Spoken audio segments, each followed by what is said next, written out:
నాపై పెట్టిన ఫార్ములా ఈ కేసు కక్ష సాధింపుతో బనాయించింది. ఇది రాజకీయ ప్రేరేపితమైంది. మళ్లీ చెబుతున్నా, నేను ఏ తప్పు చేయలేదు. రూపాయి అవినీతి కూడా జరగలేదు. తెలంగాణ కీర్తిని ఆకాశమంతా ఎత్తుకు తీసుకువెళ్లాలనే లక్ష్యంతో మేం పనిచేశాం.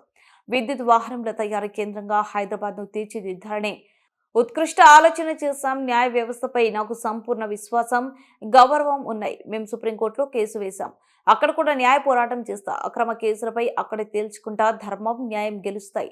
నిజం నిలకడ మీద తెలుస్తుంది అని భారత కార్యనిర్వాహక అధ్యక్షుడు కేటీఆర్ స్పష్టం చేశారు.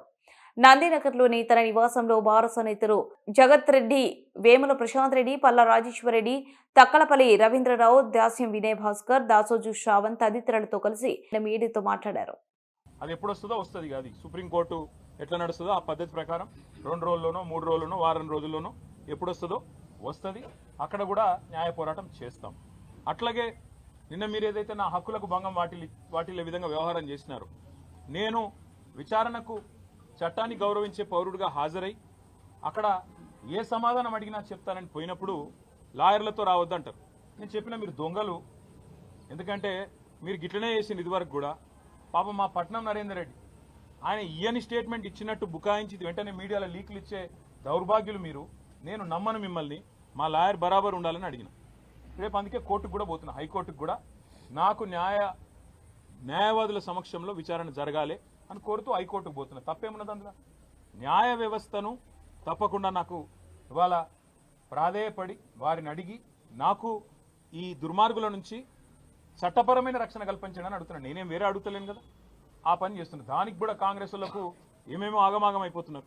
ఇక కొంతమంది మంత్రులు అయితే వాళ్ళే న్యాయమూర్తులు అయిపోతున్నారు, వాళ్ళే శిక్షలు ఇస్తున్నారు, వాళ్ళే చెప్పేస్తున్నారు నెక్స్ట్ ఏం జరగబోతుంది, ఇదేమవుతుంది, అదేమవుతుంది. వాళ్ళకి నేను చెప్తా ఉన్నా, ట్రయల్ మీడియాలో జరగదు, ట్రయల్ సెక్రటేరియట్లో జరగదు, ట్రయల్ మంత్రుల పేషీల్లో జరగదు, ట్రయల్ న్యాయస్థానాల్లోనే జరుగుతుంది. గతంలో మీరు ఇట్లాంటివి అనుభవాలు ఎదుర్కొన్నప్పుడు మీరు కూడా కోర్టుకే పోయినారు, మేము కూడా ఇప్పుడు కోర్టుకే పోతున్నాం. దానికి ఇంత గగురుపాటు ఉలికిపాటు ఎందుకో మంత్రులకు నాకు అర్థం కావడం లేదు. మళ్ళా చెప్తా ఉన్నా, అర పైసా అవినీతి కూడా జరగలేదు, రూపాయి అవినీతి కూడా జరగలేదు.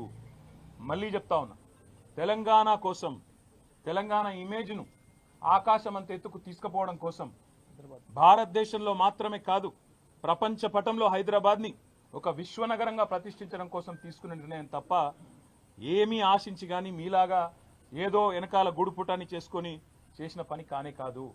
ఇక్కడ మొబిలిటీకి కేంద్రంగా భవిష్యత్తులో ఎలక్ట్రిక్ వాహనాలు ఏవైతే వస్తున్నాయో వాటన్నిటికీ ప్రధాన కేంద్రంగా హైదరాబాద్ను, తెలంగాణను తీర్చిదిద్దాలనే ఒక ఉత్కృష్టమైన ఆలోచన చేసినాం తప్ప మీలాగా నికృష్టమైన ఆలోచనలు మాకు లేవు.